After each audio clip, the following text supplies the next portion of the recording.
Hello students, तो आज हम how do organism reproduce chapter 8 class 10 science के बारे में डिस्कशन करना चाह रहे हैं।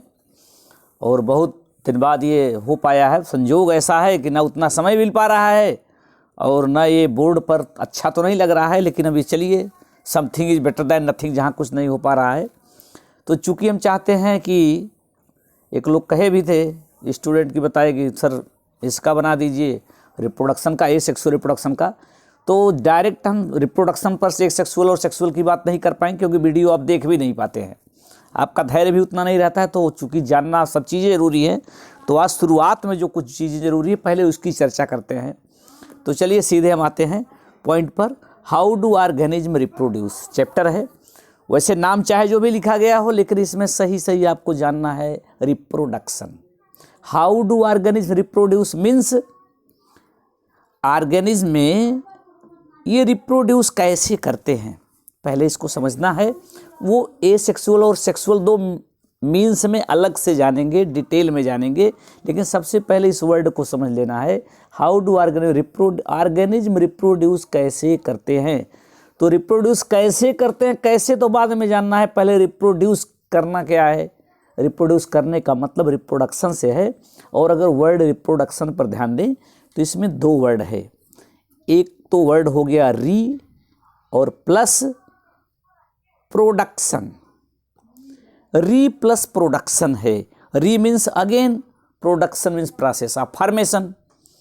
तो फिर से फॉर्मेशन किसका, ऑर्गेनिज्म से ऑर्गेनिज्म का फॉर्मेशन, यानी जो पेरेंट्स हैं उन्हें उनसे उनकी ऑफस्प्रिंग का बनना, या formation of new organism from the pre existing organism. जो पहले से ऑर्गेनिज्म है उनसे नए ऑर्गेनिज्म आ जाएं, या कह लीजिए पेरेंट्स से उनकी ऑफस्प्रिंग का बनना ही रिप्रोडक्शन है। और इस चैप्टर में इसी रिप्रोडक्शन के तरीके को आपको जानना है कि हाउ डू ऑर्गेनिज्म रिप्रोड्यूसेज, ये रिप्रोड्यूस कैसे करते हैं, इनमें रिप्रोडक्शन कैसे होता है। लेकिन उसके पहले जो बात यहाँ पर दी गई है, देखें, इनिशियली आप पढ़ते चलें, कुछ लाइन को हम हाईलाइट करना चाह रहे हैं जो यहाँ पर दी गई है। अब पूरा पढ़ना तो इजी नहीं होगा, लेकिन ये बात तो खास करके ध्यान देना है। व्हाई डू ऑर्गेनिज्म रिप्रोड्यूस, यहाँ पर बात आई तो यहाँ पर unlike the essential life process such as nutrition, respiration, excretion, इस वर्ड को अगर देखें, जिस तरीके से ऑर्गेनिज्म में लाइफ प्रोसेस के अंतर्गत कई आपने प्रोसेस की चर्चा की, स्पेशली 4 मेन लाइफ प्रोसेस आपने पढ़ा। लाइफ प्रोसेस कई होती हैं, वहाँ पर आपने न्यूट्रिशन को जाना, रेस्पिरेशन को जाना, ट्रांसपोर्टेशन को जाना, एक्सक्रीशन को जाना। उसी तरीके से एक रिप्रोडक्शन भी प्रोसेस है। लेकिन ये है कि जो अब तक लाइफ प्रोसेस में जो आप प्रोसेस चारों पढ़े, उसमें से अगर एक की भी लैकिंग हो जाए, एक ना हो, तो ऑर्गेनिज्म सर्वाइव नहीं कर सकता। यानी सर्वाइवल के लिए ज़रूरी था, उसको हमने बताने का भी प्रयास किया कि एक्सक्रीशन क्यों ज़रूरी है, रेस्पिरेशन क्यों ज़रूरी है, न्यूट्रिशन क्यों ज़रूरी है, ट्रांसपोर्टेशन क्यों ज़रूरी है। अगर ये नहीं होगा तो सर्वाइवल क्यों नहीं होगा, ऑर्गेनिज्म मर जाएंगे। लेकिन रिप्रोडक्शन नहीं होगा तो वो नहीं मरेंगे। अब बात ये आती है, वही बात की गई है कि रिप्रोडक्शन ना करने से उनका सर्वाइवल से कोई मतलब नहीं कि भाई अगर रिप्रोडक्शन नहीं करेंगे सर्वाइव नहीं करेंगे। उनके ज़िंदा रहने के लिए रिप्रोडक्शन की ज़रूरत नहीं है। जबकि देखिए बात यहाँ पर ये जो हाईलाइट की गई है कि यहाँ पर individual organism going to create individual energy will be spent. यहाँ पर ध्यान दें कि जो भी लिविंग बीइंग हैं, अगर वो रिप्रोडक्शन करना चाहते हैं तो इसमें बहुत ज़्यादा एनर्जी वेस्टेज होती है इस प्रोसेस के लिए, जबकि ज़िंदा रहने के लिए ज़रूरी नहीं है। तो फिर ये क्यों ज़रूरी है, क्यों ऐसा करें। तो उसके लिए नेचर ने जो इनको ये प्रॉपर्टी दी है, उसी के बारे में आगे देखें तो क्लियर कर दिया गया है यहाँ से कि ये क्यों ज़रूरी है। Whatever the answer to the question, कि भाई ये क्वेश्चन का क्या जवाब होगा कि जबकि उनके लिए ज़रूरी नहीं है, सर्वाइवल के लिए नहीं ज़रूरी है, तो फिर रिप्रोडक्शन में फालतू समय और एनर्जी का वेस्टेज क्यों हो।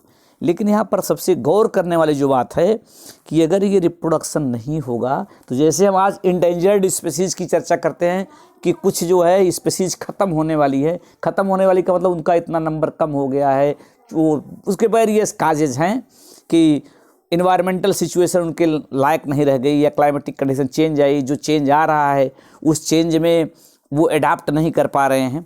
तो फिलहाल डाइवर्सिटी का अपना एक अलग रोल है, जिसको आगे आप जानेंगे कि इन्वायरमेंट के जब डिफरेंट एस्पेक्ट को जानेंगे तो ये समझ पाएंगे कि डिफरेंट वैरायटी का इंसान के लिए क्या यूज है। वो चर्चा अभी उचित नहीं होगी, क्योंकि जानते हैं, जैसे कभी पुरानी कहानियाँ सुनते हैं कि राजा साहब शिकार करने गए, शेर को मारा, इसको मारा, शिकार किया। लेकिन आज की डेट में क्या बात आती है भाई, बड़े बड़े सेलिब्रिटी है भाई, सलमान खान पर केस हो गई कि उन्होंने एक मार दिया, हिरन को मार दिया। तो क्यों ऐसा है? पहले कहानी सुनते हैं, राजा साहब शिकार करने गए, उन्होंने मार दिया, कोई बात नहीं। पेड़ों को काटे जरूरत होती थी, लकड़ी के लिए ज़रूरत है, मकान बनाने के लिए ज़रूरत है, ज़मीन नहीं है तो जंगल काट करके वहाँ पर खेती करने लगे जैसी ज़रूरत बनी।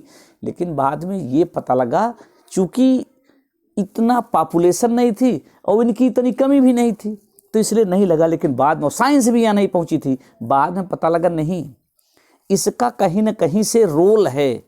और रोल को कैसे समझेंगे, शार्ट में अगर हम कहें तो इकोलॉजिकल बैलेंस बनाने के लिए जो डिफरेंट वैरायटीज़ हैं वो कहीं ना कहीं से एक दूसरे के लिए कोई न कोई रोल प्ले करती हैं, जिससे एक बैलेंस्ड कंडीशन बती रहती है। उसी को अभी हम कह रहे हैं इकोलॉजिकल बैलेंस इन्वायरमेंट में और ज़्यादा जानेंगे। तो इकोलॉजिकल बैलेंस को बनाए रखने के लिए डिफरेंट वैरायटी यानी डाइवर्सिटी की ज़रूरत है। तो उसको कभी कभी महसूस करेंगे तो जान भी जाएंगे कि भाई जैसे चूहा है तो इसको बिल्ली कंट्रोल करती है, तो चूहे बिल्ली के रिलेशन को देखें, आपके घर में चूहे भी ज़्यादा नहीं होंगे, बिल्ली से भी प्रॉब्लम होती है, कहीं से प्रॉब्लम होती है तो कहीं से एडजस्ट करती है। तो डिफरेंट वैरायटी एक दूसरे के लिए ज़रूरी है, तो इसलिए डाइवर्सिटी बनी रहनी चाहिए। अब बात ये आती है कि डाइवर्सिटी जो बनी रहती है, अगर डाइवर्सिटी ज़रूरी हो गई, चलिए ठीक है। अब बात ये आ गई, अगर ये रिप्रोडक्शन ना होता तो क्या होता? अगर रिप्रोडक्शन ना होता तो जो लिविंग बीइंग एग्जिस्ट कर रहे हैं, जैसे इंसान की शुरुआत जब से हुई आज तक इंसान बना हुआ है।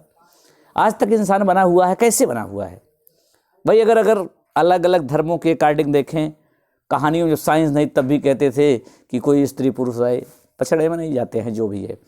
कि हिंदू मैथोलॉजी के अकॉर्डिंग देखें तो मनु और शत्रुप आया, श्रद्धा पहले आए, लेडीज जेंट्स थे।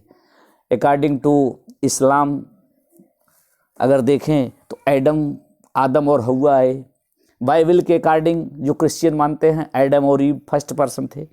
तो आज वो सब यही कहते हैं उन्हीं के संतान चले। साइंस भी मानता है इंसान जब पैदा हुआ, शुरू में जब आया तो उसी संतान चल रहे हैं। किसी वैरायटी में देखें तो आज नहीं हुए, नई नई वैरायटी बनती भी रहती हैं, लेकिन आज तक वो चला आ रहा है। तो क्यों चला आ रहा है? हमारे एंसेस्टर तो नहीं, पूर्वज खत्म होते गए, उनकी संतानें जनरेशन टू जनरेशन चल रहा है कि आपके पेरेंट्स हैं, उनके भी पेरेंट्स थे, उनके भी पेरेंट्स थे, तो ये सिस्टम चल रहा है। तो शायद अगर रिप्रोडक्शन ना होता तो ये चल नहीं पाता। इसलिए कि जो वैरायटी है उसको बनाए रखने के लिए, उसके एग्जिस्टेंस को बचाए रखने के लिए, यहाँ टर्म ये एग्जिस्टेंस की जो बात की गई है ये है notice to existence. It is the large number of organism belonging to single species that bring them to आकर नोटिस आवर नोटिस। कुल मिला के अगर ये कंटिन्यू बनाए रखना चाहते हैं, अगर चाहे कोई स्पीसीज बनी रहे, तो उसके लिए एक ही रास्ता है, वो है रिप्रोडक्शन। चलिए अब एक दूसरा टॉपिक समझ गए, रिप्रोडक्शन की क्या इंपॉर्टेंस है। अगर रिप्रोडक्शन ना होगा तो स्पीसीज का सर्वाइवल नहीं हो पाएगा, उसका एग्जिस्टेंस नहीं रह पाएगा, वैरायटी खत्म हो जाएगी। अब बात आती है दूसरी, do organism create exact copy themselves? यानी जो ऑर्गेनिज्म हैं उनकी जो ऑफस्प्रिंग होती है, जो उनकी संतानें बनती हैं, क्या सेम जैसी होती हैं या उनमें कुछ डिफरेंसेज होते हैं?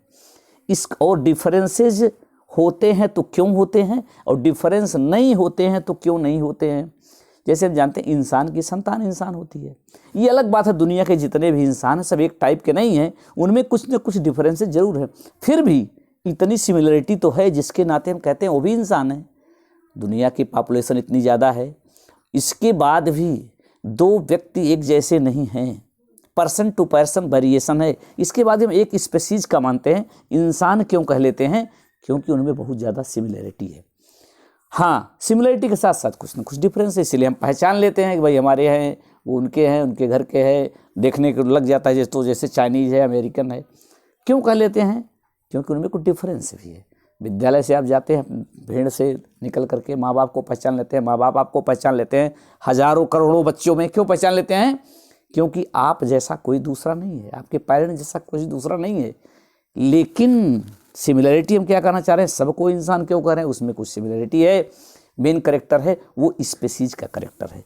तो ये जो करेक्टर्स अगली जनरेशन में जाते हैं वैसे ही जानते हैं इंसान से इंसान, हाथी से हाथी, घोड़ा से घोड़ा, बिल्ली से बिल्ली। क्यों होता है? क्योंकि आप थोड़ा सा पहले जान चुके हैं, 9th क्लास में पढ़ चुके हैं कि करेक्टर्स को क्रोमोसोम ले जाते हैं एक जनरेशन से अगली जनरेशन में। और क्रोमोसोम कहाँ होता है? ये न्यूक्लियस में होता है। और क्रोमोसोम जो ये करेक्टर्स को ले जाता है, तो आपने एक नाम सुना होगा, in the form of DNA. ये जो करेक्टर्स हैं इसकी सारी information, the DNA in the cell nucleus is the information source of making the protein. यहाँ प्रोटीन की बात कही गई, वो आपके लेवल की बात नहीं कि स्पेशल टाइप का डीएनए होगा, स्पेशल टाइप का प्रोटीन बनेगा, स्पेशल टाइप का प्रोटीन ही डिफरेंट टाइप के करेक्टर के लिए जिम्मेदार होता है। तो डीएनए करेक्टर को कैसे क्रिएट करता है? वो स्पेशल टाइप की प्रोटीन बनाएगा। तो ये अलग अलग जो करेक्टर हैं वो उसके डीएनए पर होते हैं, और पेरेंट्स से उनकी ऑफस्प्रिंग में, माता पिता से उनकी संतानों में यही डीएनए पहुंचता है, और डीएनए जैसा जाता है वैसा ही करेक्टर अगली जनरेशन में पहुंचता है। If the information is change different proteins will be made. अगर वो चेंज हो जाएगी इन्फॉर्मेशन, यानी डीएनए में कुछ चेंज हो जाएगा, डीएनए इन्फॉर्मेशन लेके जाता है डिफरेंट टाइप का करेक्टर के लिए, तो वो चेंज हो जाएगा। तो अब आपको इसमें जो खास जानना है वो बात ये है कि therefore a basic event in the reproduction is the creation of DNA copy. Cells use chemical reactions. अब ये जो डीएनए एक जनरेशन से दूसरे जनरेशन में जाता है, तो जैसा डीएनए जाएगा वो प्रोटीन पाइप स्पेशल टाइप की बनाएगा, स्पेशल टाइप की केमिकल रिएक्शंस होती हैं। और बात ये आती है, अब जो मेन ये जानना है, सपोज चाहे वो सेक्सुअल से बने चाहे सेक्सुअल रिप्रोडक्शन से बने, उसकी चर्चा बाद में करेंगे। ये सेक्सुअल से बनेगा तब भी जो है वो सेल होनी ज़रूरी है, वैसा ही करेक्टर अगली सेल में जाना ज़रूरी है। और अगर वो सेक्सुअली रिप्रोड्यूस होता है तो जानते हैं शुरुआत में एक जाइगोट होता है, मेल गैमेट फीमेल गैमेट मिला, जाइगोट बन के, जाइगोट सिंगल सेल है, उसी से बाद में पूरी बॉडी बन जाती है। अब सोचिए जो डीएनए उसमें है, अब अगर जो नई नई सेल बने उसमें डीएनए दूसरे बन जाएंगे तो क्या होगा? डीएनए इन्फॉर्मेशन कलेक्ट किए हुए है, वही डीएनए के जरिए इन्फॉर्मेशन जाती है। तो अगर वो डीएनए पहले जो सेल है उसमें जो डीएनए उससे डिफरेंट हो जाएगा तो अलग इन्फॉर्मेशन हो जाएगी, अलग इन्फॉर्मेशन हो जाएगी तो करेक्टर अलग हो जाएगा। इसलिए जैसा डीएनए है वैसा ही डीएनए बनना चाहिए। तो वैसा ही डीएनए बनाने के लिए क्या होना चाहिए? उसी कहते हैं डीएनए कॉपीइंग, डीएनए की कॉपी। तो यहाँ पर बात ऐसी लिखी गई है कि this create 2 copies of the DNA in a reproducing cell and they will need to be separated from each other, however keeping 1 copy of DNA in the original cell and simply pushing the other one out would not work. अगर same type का नहीं होगा तो अलग अलग sales में, body multi cellular, उसकी body में बहुत सी सेल्स हैं, सबके पास अलग अलग इन्फॉर्मेशन है, वो उसकी इन्फॉर्मेशन दूसरी होगी कि ऐसा करेक्टर होना चाहिए, ऐसी केमिकल रिएक्शन होनी चाहिए, दूसरा कहेगी तो होगा क्या? एक कन्फ्यूजन, कोई वर्क नहीं हो पाएगा, सर्वाइवल नहीं हो पाएगा। तो इसलिए, और वैसा ही कैसे बनेगा? तो डीएनए की उसी जैसी दूसरे डीएनए अलग अलग सेल में, तो एक डीएनए से दूसरा डीएनए बनता है वैसा ही, इसी को कहते हैं डीएनए कॉपिंग या रेप्लिकेशन भी कहते हैं। तो डीएनए रेप्लिकेशन का मतलब है formation of new DNA from the pre existing DNA. तो पुराने डीएनए से नए डीएनए का बनना है डीएनए का रेप्लिकेशन, या आम भाषा में कह सकते हैं कॉपिंग। तो कॉपिंग ऑफ डीएनए इसलिए ज़रूरी है क्योंकि जो इन्फॉर्मेशन है वो इन्फॉर्मेशन उसमें बनी रही। फिलहाल ज़रूरत पड़ने पर डीएनए में कुछ चेंज भी आते हैं, बहुत तो नॉमिनल चेंजेज होते हैं, वो रिप्रोडक्शन में चर्चा करेंगे। जैसे वो रिकम्बिनेशन तैयार होता है कि जैसे मेल गैमिट फीमेल गैमिट ही मिले तो जाइगोट बना, तो उसमें जो डीएनए आया एक मदर से आया, फादर से आया, तो उसमें कुछ वेरिएशन भी आते हैं, वो भी ज़रूरी है, उसकी बाद में चर्चा होगी। तो वेरिएशन थोड़े बहुत आते भी हैं, और ये वेरिएशन की इम्पॉर्टेंस क्या है वही आगे यहाँ पर बताया गया है कि अगर ये डीएनए ये अलग जान लीजिए तो इम्पॉर्टेंस ऑफ वेरिएशंस क्या हैं। वेरिएशन भी कुछ आते हैं, डीएनए चेंज होते हैं, वेरिएशन आते हैं, उसको आप माइटोसिस मियासिस 2 टाइप के सेल डिवीजन में जाना जाता है। तो अब इम्पॉर्टेंस वेरिएशन का क्या है? सिमिलरिटी का तो इम्पॉर्टेंस जान गए कि एग्जिस्टेंस के लिए ज़रूरी है, फिर कुछ न कुछ चेंज ये डीएनए में चेंजेज की भी जो गुंजाइश होती है, तो इतना जिससे स्पीसीज का एग्जिस्टेंस तो बना रहे, लेकिन कुछ ऐसे चेंज होते हैं, जैसे हम जानते हैं कि जो इन्वायरमेंटल सिचुएशन है, जो क्लाइमेटिक कंडीशंस हैं, वो हमेशा सेम नहीं रहती हैं। जैसे इनिशियली पहले तो अर्थ ही नहीं रही होगी, अर्थ आई, उसका अपना एक इन्वायरमेंटल सिचुएशन थी, आज की सिचुएशन है, तो ये कुछ न कुछ चेंज होती रहती है। लंबा समय फिलहाल लगता है, और कभी कभी तो अचानक कोई नेचुरल डिजास्टर्स होते हैं, ऐसी कोई इवेंट्स हो सकती है जिसकी वजह से पूरा वहाँ का इन्वायरमेंटल कंडीशन ही बदल सकती है। तो चाहे वो सडन हो जाए, चाहे वो लंबे समय के बाद हो, जो चेंजेज होते रहते हैं। अब जो इन्फॉर्मेशन डीएनए के जरिए आई है, जो सिमिलरिटी चल रही है, वो सिमिलरिटी जैसे कहते हैं कि ये पर्टिकुलर एनिमल की वैरायटी इस एरिया में पाई जाती है, ये प्लांट इस एरिया के पाए जाते हैं, या ये यहाँ सूट करते हैं। अलग अलग एरिया वाइज ये प्लांट्स और एनिमल की वैरायटी क्यों पाई जाती हैं? क्योंकि वहाँ की सिचुएशन अलग होती है, और उस सिचुएशन में वो एडाप्ट किए होते हैं, उसमें अपने को एडजस्ट कर सकते हैं। अलग अलग लिविंग बीइंग के लिए अलग अलग इन्वायरमेंटल सिचुएशन ज़रूरी है, या ऐसा कह सकते हैं हर इन्वायरमेंटल सिचुएशन हर टाइप के ऑर्गेनिज्म के लिए नहीं बनी है। तो नहीं बनी है, तो अगर मान लीजिए कि जो जहाँ रह रहा है उसके अकॉर्डिंग कंडीशन तो है, लेकिन अब वहाँ की कंडीशन सपोज चेंज हो गई, और इतनी चेंज हो जाए जिससे उसको प्रॉब्लम होने लगे, जिसमें वो अडाप्ट किया था वैसा नहीं रह जाए, तो इससे दिक्कत आती है कि वो मर जाएगा। अब होता क्या है, ये जो थोड़े थोड़े वेरिएशन आते रहते हैं, वेरिएशन से मेन बेनिफिट ये है कि वो चेंज जो होता है, चेंज कंडीशन में सर्वाइवल के लिए हेल्पफुल होता है। तो चूंकि सिचुएशन चेंज होती रहती है, इसलिए ऑर्गेनिज्म में भी चेंज होना जरूरी है, और ऑर्गेनिज्म में जो चेंज आता है इसी को वेरिएशन कहते हैं। यहाँ पर थोड़ा सा हम बायोलॉजिकली इसको अलग कर दें वेरिएशन। वैसे तो वेरिएशन की लिटरेरी मीनिंग होती है डिफरेंसेज। डिफरेंसेज जैसे कहते हैं हाथी घोड़े से डिफरेंट है, इंसान बंदर से डिफरेंट है, दो प्लांट को आप कहते हैं कि एक दूसरे से डिफरेंट है, तो लिटरेरी मीनिंग है, डिक्शनरी में देखेंगे तो यही मिलेगा। लेकिन बायोलॉजिकली वेरिएशन क्या है? Variation is the differences among the organism of same species. एक ही स्पीसीज के अलग अलग ऑर्गेनिज्म में जो डिफरेंस है उसे हम वेरिएशन कहते हैं। उसी को लेकर चलना है। यानी कुत्ते का बिल्ली से जो डिफरेंस है वेरिएशन नहीं है, इंसान का कुत्ते से जो डिफरेंस है वेरिएशन नहीं है। दो इंसान में जो डिफरेंसेज हैं, एक बिल्ली का दूसरी बिल्ली से क्या डिफरेंस है, एक कुत्ते का दूसरे कुत्ते से क्या डिफरेंस है, दो आम के पेड़ में क्या डिफरेंस है, ये वेरिएशन कहलाता है। और ये वेरिएशन इसीलिए हम कहते हैं आम की यहाँ पर ऐसी वैरायटी पाई जाती है, वहाँ पर ऐसी वैरायटी पाई जाती है। ये पोलर बियर्स हैं, दूसरी जगह के बियर दूसरे हैं, पोलर बियर अलग दूसरे एरिया के बियर से डिफरेंट हैं। तो ये जो वेरिएशन होता है वो एडजस्ट करने में, एडाप्टेशन में हेल्प करता है।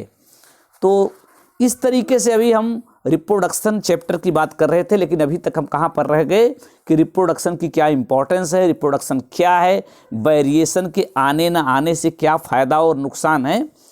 अब इसके बाद हम इस पर डिटेल न करते हुए चर्चा, आप लोग इतना भी नहीं समझ पाते, समय दे पाते हैं, हम क्वेश्चन की हल्की सी चर्चा कर देते हैं इसी को चीज़ को क्लियर करने के लिए। दो क्वेश्चन आए in text question. What is the importance of DNA copying in the reproduction? तो आपने पहले ही जान लिया कि डीएनए की कॉपीइंग होने से क्या फ़ायदा है। पहली चीज़ तो अगर सेम एक डीएनए से वैसा डीएनए बनेगा तो उसमें एक चीज़ ये होती है, जो फीचर्स होते हैं पेरेंट्स के वो उसकी ऑफस्प्रिंग में पहुंचते हैं। इसलिए डीएनए सेम टाइप का बनना चाहिए, सेम इन्फॉर्मेशन जानी चाहिए।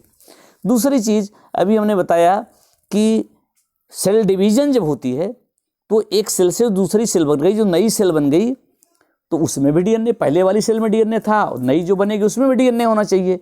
तो डीएनए कैसा होना चाहिए? सेम टाइप का होना चाहिए, नहीं तो इन्फॉर्मेशन अलग अलग हो जाएगी।